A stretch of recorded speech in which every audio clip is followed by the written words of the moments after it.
Hey everyone, sorry I couldn't join you here at Spotlight, but by the time you're seeing this, I'll be back up in my country in Darwin, where I'll be attending the Australian Institute for Aboriginal and Torres Strait Islander Studies as a sponsored youth delegate.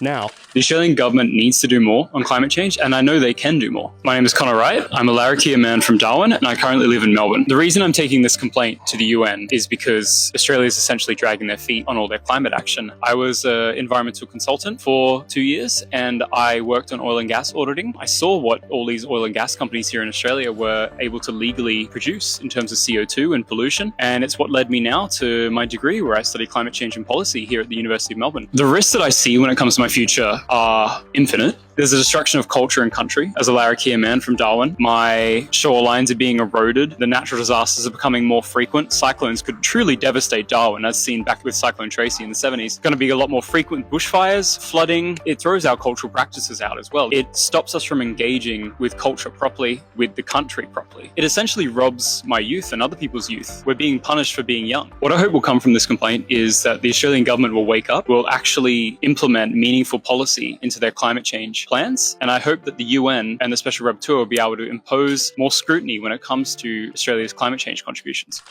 You're probably wondering what that video was about.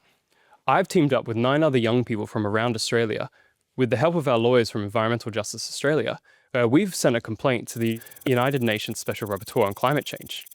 This complaint is about the Australian government's failure to act on climate change, and how it's destroying our future and our culture. Now, we're going to be doing some extra things when it comes to the election cycle wrapping up, so keep your eye out for that as well. Okay, back to Wattle.